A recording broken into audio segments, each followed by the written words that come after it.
ऐसा साथी किसका होगा, रहे सदा जो साथ में।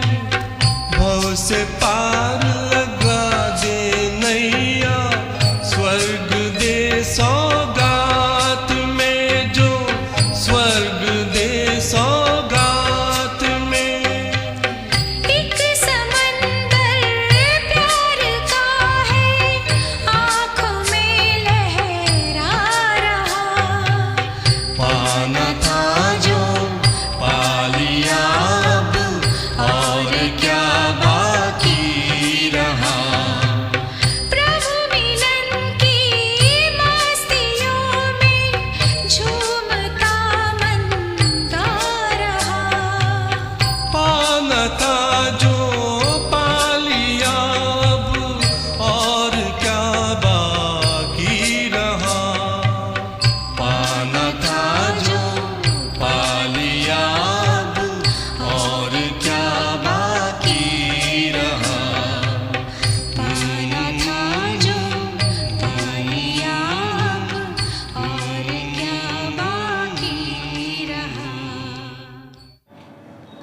ओम शांति।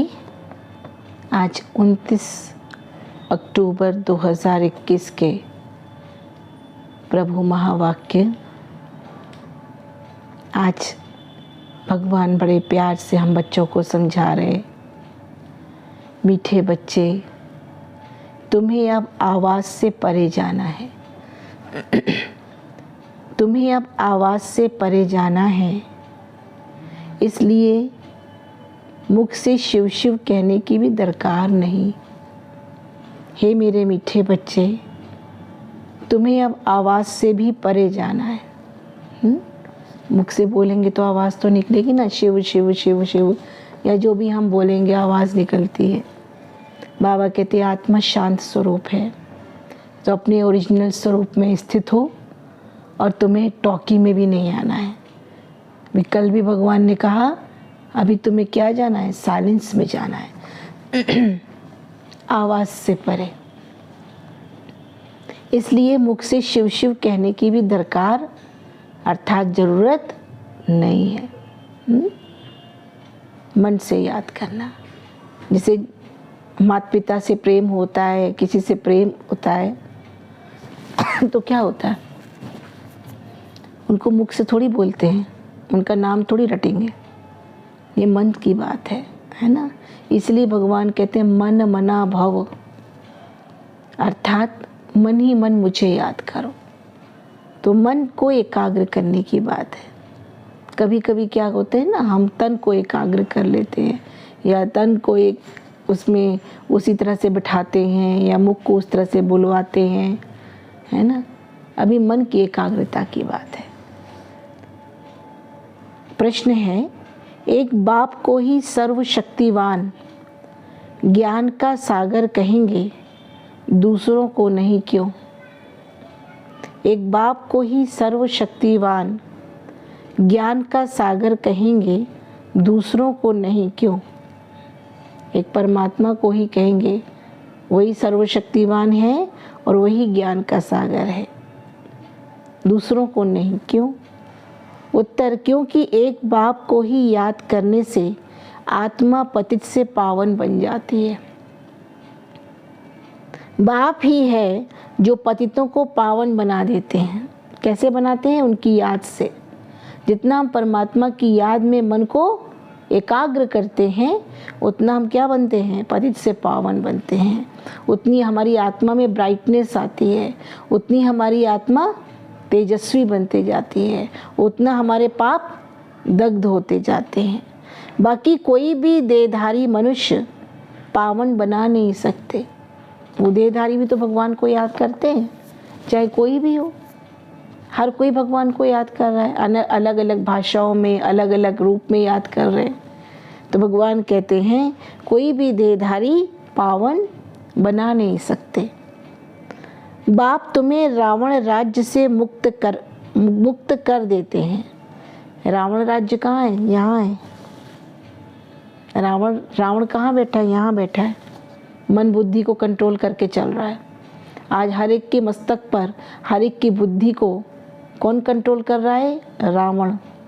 विकार, बुराइयाँ, काम, क्रोध, लोभ, मोह, अहंकार, ईर्ष्या, द्वेष, स्वार्थ, ये सभी बुराइयाँ। तो भगवान कहते बाप तुम्हें रावण राज्य से मुक्त कर देते हैं। इस रावण के राज्य को ख़त्म करने आए हैं और श्रेष्ठ संस्कारों को भरने आए हैं। बाबा ऐसी शिक्षा दे रहे हैं हम बच्चों को।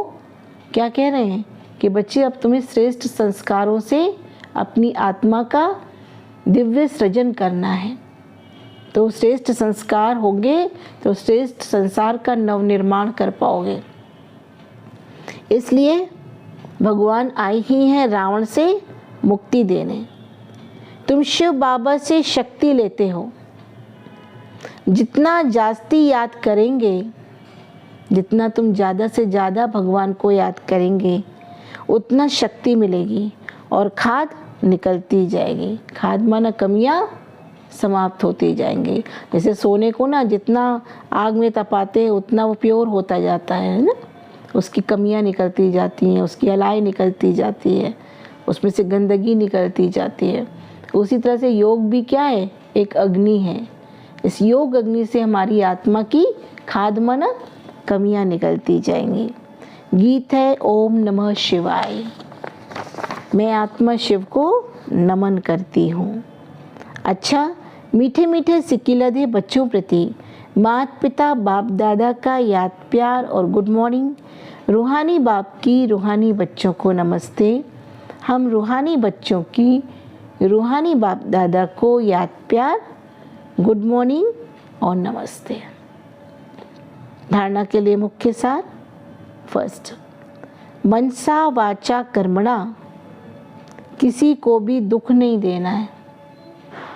मनसा वाचा कर्मणा किसी को भी दुख नहीं देना है, न मन से, न वाणी से और न कर्म करके। बुरे संस्कारों को निकाल, अभी अच्छे संस्कार धारण करने हैं। कोई विकर्म ना हो उसका ध्यान रखना है।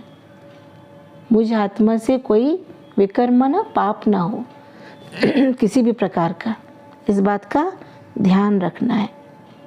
सेकंड पॉइंट, इस विचित्र ड्रामा में अपने श्रेष्ठ भाग्य को देखते हुए, ये ड्रामा क्या है, सृष्टि का नाटक क्या बड़ा विचित्र चल रहा है।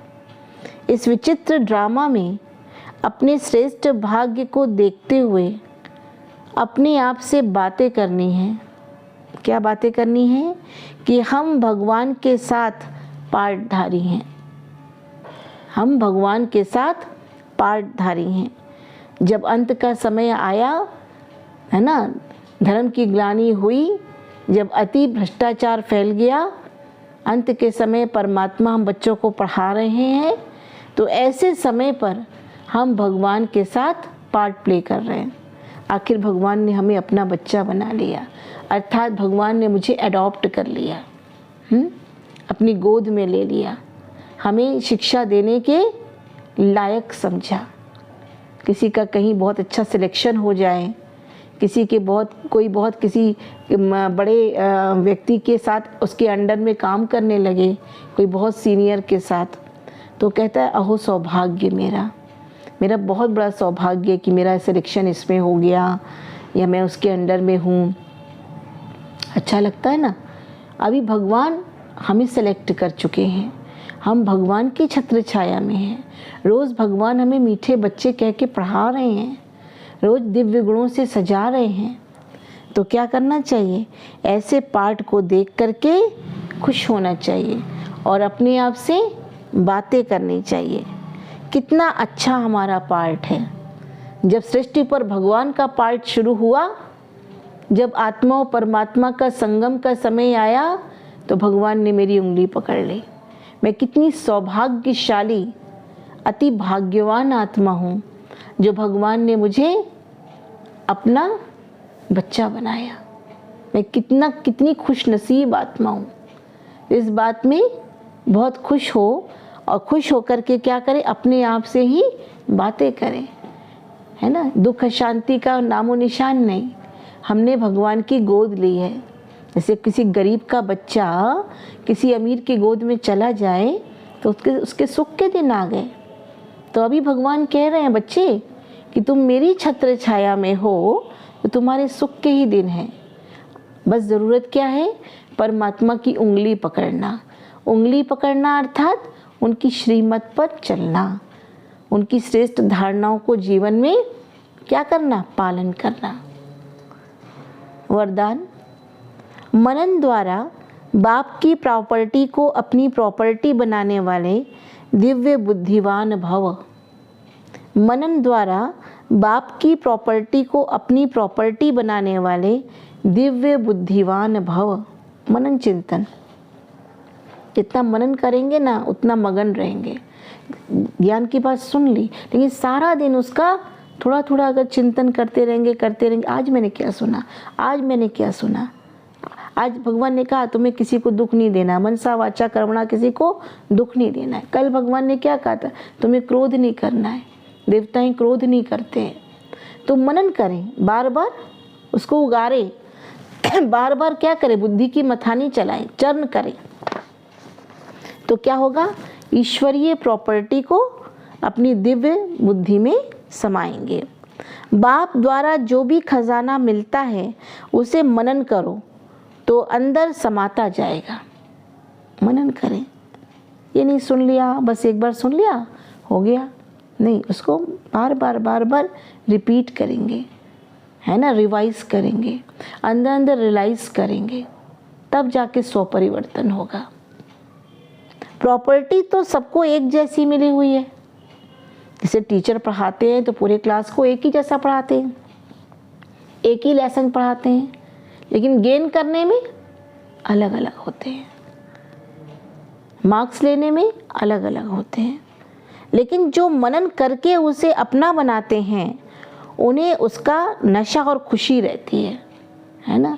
सुना तो बहुत, लेकिन मनन किया और उसे धारण किया, अपना बनाना माने धारण किया, तो उनको नशा और खुशी रहती है। ये मैंने ये किया, मैंने ये किया, मैंने भगवान से ये गुण सीखा, मैंने भगवान से ये शक्तियाँ ली, भगवान ने मुझे आज ये पढ़ाया, ये सिखाया, तो क्या होते हैं, खुश होते हैं, नशा और खुशी रहती है।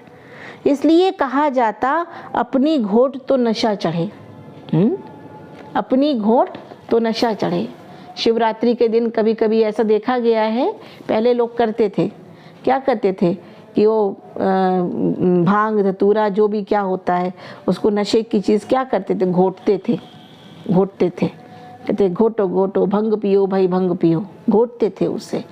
कहते अपनी घोट तो नशा चढ़े, अपना बैठ के घोटते थे, ऐसे ऐसे पहले करते थे ऐसे, है ना। तो यहाँ पे वो नशे की बात नहीं है, वो नशा तो अगर चढ़ा लिया तो कहीं जाके गिरे पड़े रहेंगे, बुद्धि समाप्त हो जाएगी, बुद्धि के कंट्रोल में ही नहीं रहेगी। लेकिन यहाँ पर क्या भगवान सिखा रहे हैं, ऐसी ज्ञान की बातें दिन भर घोटो, मनन करो, उसका चिंतन करो, तो क्या होगा, नशा चढ़ा रहेगा।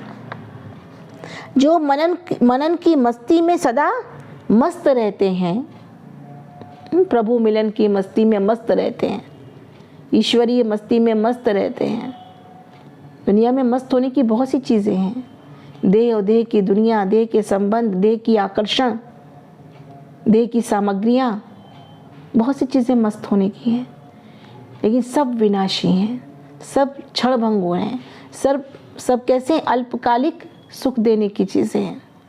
हम सुख पाने के लिए सोचते हैं हम इस मस्ती में जाएं, हम इस मस्ती में जाएं, हम क्लब में चले जाएं, हम वहाँ चले जाएं, वहाँ चले जाएं, थोड़ा हम उनके पीछे बैठेंगे तो मेरा मन हल्का हो जाएगा, उनके साथ बैठेंगे तो मुझे ज़रा गम भूल जाएगा। ये गम भूलता नहीं है, ये दुख भूलता नहीं है, ये दुख को केवल पोस्टपोन करते रहते हैं। दुख तो अभी भी है, लेकिन सदा काल के लिए दुख हमारे अंदर से कैंसिल हो जाए, ये सदा काल का सुख सदा शिव ही दे सकते हैं, जो सदा उनकी प्राप्ति में अपने को समा के रखते हैं, सदा ज्ञान और गुणों के और परमात्मा याद के नशे में रहते हैं। तो क्या होता है, वो मस्त रहते हैं। उन्हें दुनिया की कोई भी चीज़ उलझन आकर्षित नहीं कर सकती, कोई उलझन भी फिर आकर्षित नहीं करेगी, लगेगा क्षणभंगुर है, जैसे कागज का शेर है, सामने से डरा रही उलझन लेकिन है कुछ नहीं, क्योंकि हमारे साथ सर्वशक्तिवान परमपिता परमात्मा है। उन्हें दिव्य बुद्धि का वरदान स्वतः ही मिल जाता है। आज का स्लोगन, मन की उलझन को समाप्त करने के लिए, मन की उलझन को समाप्त करने के लिए निर्णय शक्ति को बढ़ाओ। मन में जो उलझनें चल रही हैं उसको समाप्त करने के लिए निर्णय शक्ति को बढ़ाओ, यथार्थ निर्णय करना सीखें। यथार्थ निर्णय की शक्ति, पावर कहाँ से आएगी, बाबा की याद से। जितना हम ईश्वर को याद करेंगे हमारी निर्णय शक्ति कैसी होगी, पावरफुल होती, जजमेंट पावर हमारी लीन और क्लियर होती जाएगी। परमात्मा की याद से ही अष्ट शक्तियों की प्राप्ति होती है। तो भगवान कहते हैं मन की उलझन को समाप्त करने के लिए निर्णय शक्ति को बढ़ाओ। बढ़ाएं कैसे, परमात्मा की याद से। ओम शांति।